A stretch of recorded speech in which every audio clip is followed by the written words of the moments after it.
Right, ladies and gentlemen, today we have something really special. The Triumph Rocket Free R.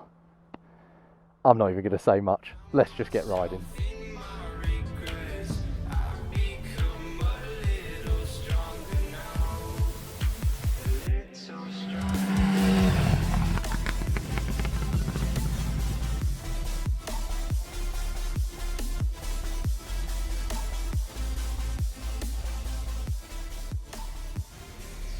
Right, hello ladies and gentlemen, I hope you are all safe, I hope you are all well. This is truly special. I cannot believe I am out on a Triumph Rocket Free R. This is monstrous, isn't it? It's absolutely monstrous. Before I get into the nitty gritty of how it feels, etc., mainly because I've only been out on the bike probably for about 45 seconds, let's talk about some of the eye-watering numbers, shall we? So, the Triumph Rocket Free R has a very impressive 2.5 litre engine. Apparently the highest displacement engine ever put in a production motorcycle. That comes with a very juicy 165 brake horsepower. And the most impressive stat of this bike is 221 Newton meters of torque. I mean, talk about being able to pull a house down. This bike has got torque for days.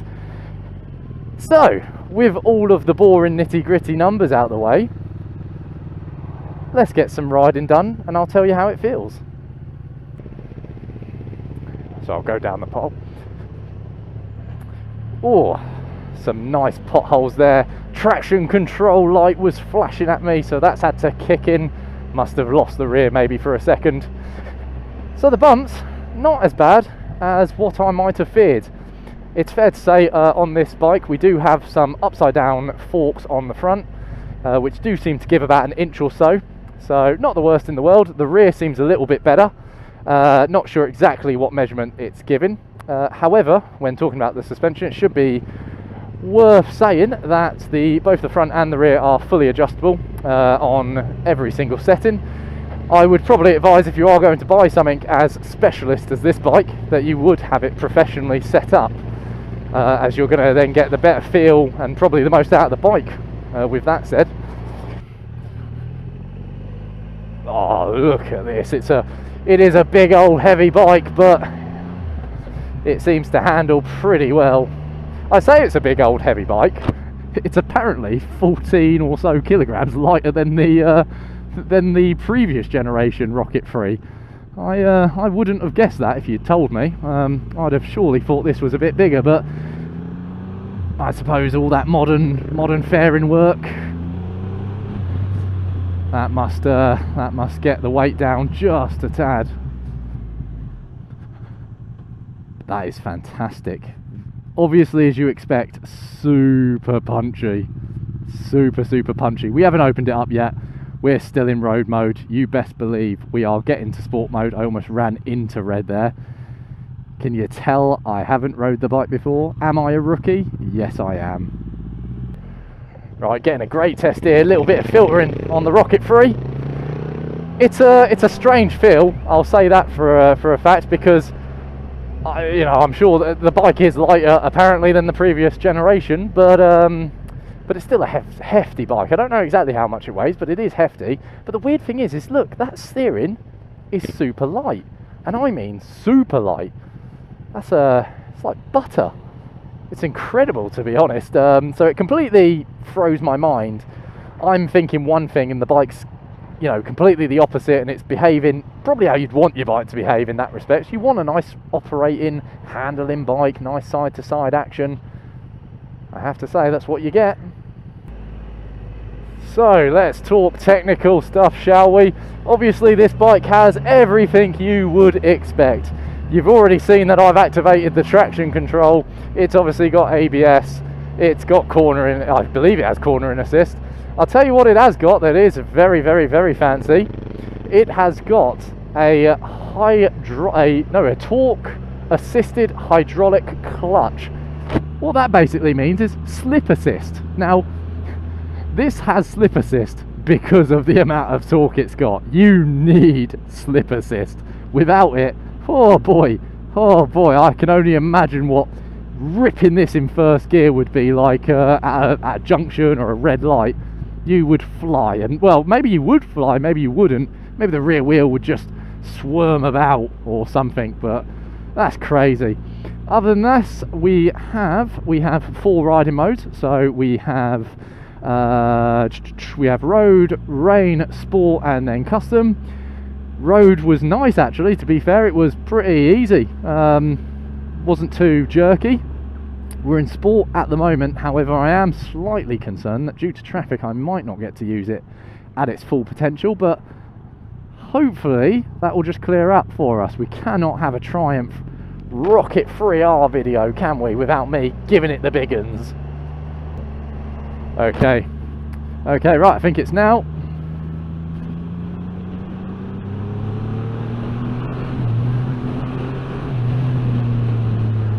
Wow. Well, that is brutal. That is so fast.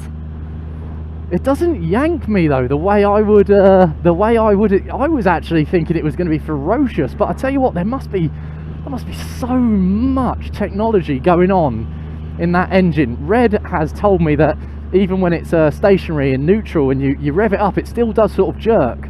It's something to do about how the engine's behaving with the shaft, and you've basically got 2 rotations doing completely different things to almost control it. And that torque assisted clutch, I mean, when you're pulling off, that's just helping you as well. There must be so much technology going on to keep this bike from, well, I suppose, killing you, to put it bluntly.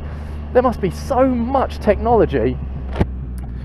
Oh, I'm not sure. I'll tell you what I am sure about though. I am going to drop back a little bit further and I'm going to gun it once again, just to really get an appreciation for it. Oh, wow. Jesus. Okay, I'll tell you what, maybe this time I was a little bit more throttle happy.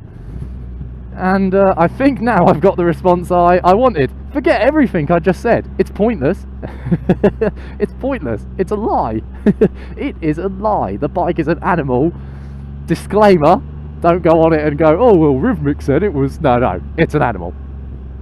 On other fronts, though, it's not actually a problem that this bike is an animal, because Triumph have smartly walloped on some Brembos at the front and Brembos at the rear, so double Brembos.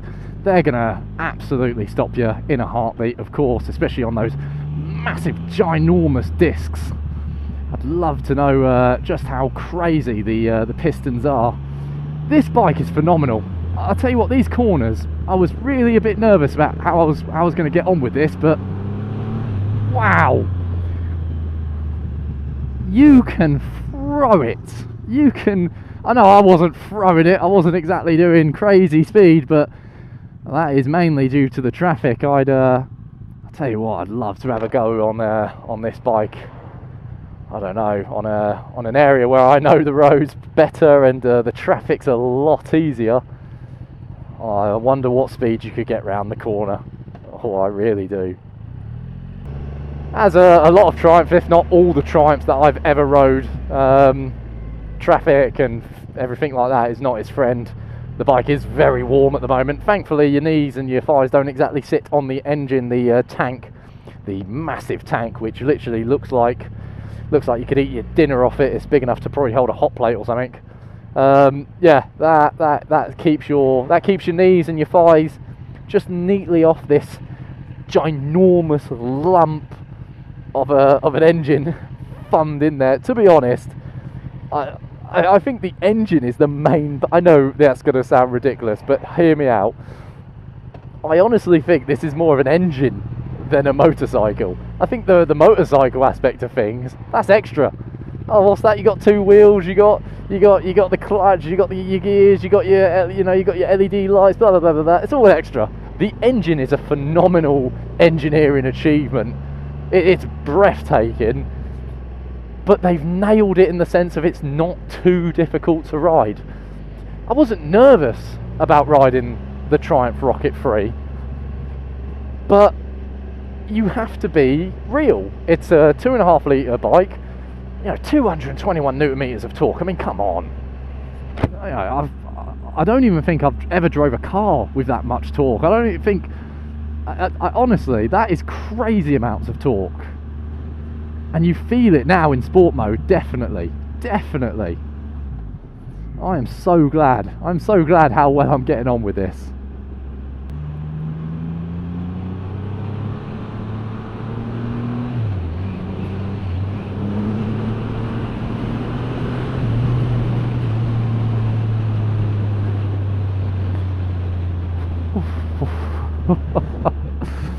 I'll tell you what, I came over that hill and I was like, oh, he's off that, because I think I'm giving it some. I think I'm absolutely giving it some. That's brilliant. That's absolutely brilliant. So much fun. It is a lot of fun. It is so much. Look at this road now. This is what I needed. Oh, wow. And just entering the 30, I'm so glad we got those Brembos. Boy, am I happy we have those Brembos. That is incredible. What a sensation. What an experience.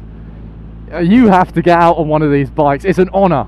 I don't usually use such high praising words, but it is an honour.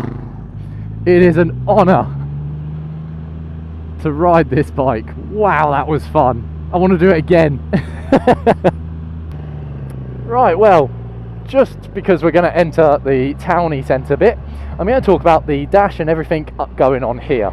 Now, I really like this dash here, and the reason being is because it's very, very simplistic. I've said it in other bike reviews and on other test rides. It doesn't have to be complicated. I'm tired of manufacturers making this all complicated. This is very basic. I don't need a fuel gauge. I think you'd need to click for your menu. So it's got a menu button, and that will bring up all the more complicated stuff. But I prefer that. I prefer that there's there's an option to, if I want more specialist information, I have to go look for it. I don't need everything on the dash display. Don't get me wrong. On some bikes it's nice, like the Adventure, but here I've got everything I need. Your lights, your day running lights, and your actual headlights, so you would switch them on. Nice to see a nice manual one. Got my mode button there. Already talked through the modes. Very simple to set your cruise control. And if you want to set a restrictor on it. But it's fantastic. It is fantastic. Indicators, nice and easy. Look at these. Oh, I love that. After riding a few Harleys where it's left and right here, you don't want to know. Nice to see that all on one. Your hazards, which I've always said. You have a steering lock button, which is interesting because obviously it's keyless. Key is in my pocket. So nice to see though that that's very basic to understand. There's your home button. So I believe that's probably the menu button. So yeah, nice to just get it all set up. Really, it's really basic, and I'm happy. I'm really happy about that because it's an incredible piece of engineering, as I've said, and it's an incredible piece of technology. I'm just glad they haven't overcomplicated it. Now, I've already said the suspension is all right. It's not as bad as first feared, and that translates into the comfort. It's quite a comfortable bike. The seat isn't quite Harley fashion. It's not something, you know what I mean, but it is. There's definitely a slope there. It does want you to sink into the bike. It wants you to be a part of the bike, which obviously you'd want on a bike with this much torque and this much power and just a pure animal rawness, if you will.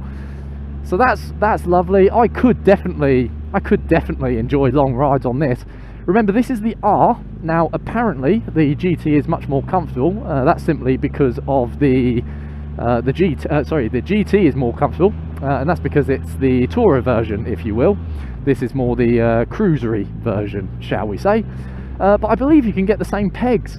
The pegs that are on the GT or the pegs that are on this, I believe you can move them.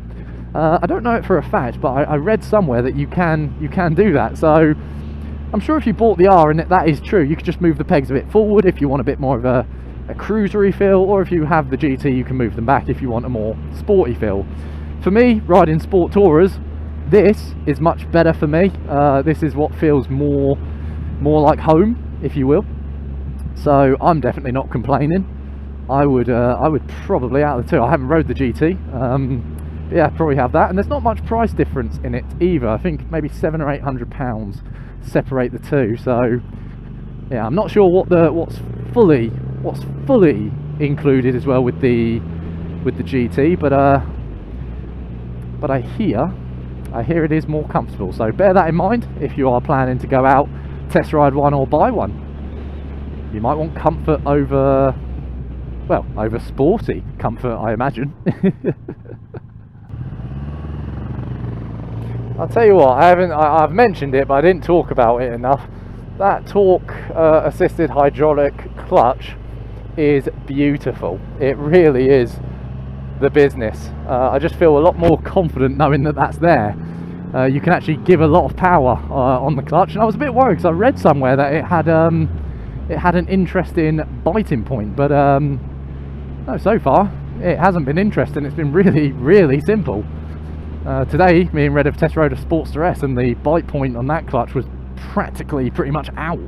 Horrible thing it was. But no, this is lovely, nice and smooth. It just pops off, and I imagine that torque assisted hydraulic clutch, I imagine that's doing all the work for you.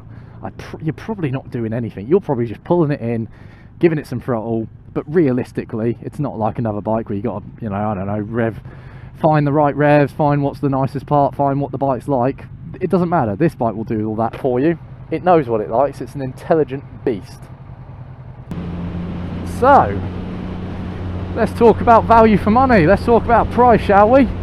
The R is just a little over £20,000 and the GT is just a little under £21,000. So both in that £20,000 to £21,000 bracket.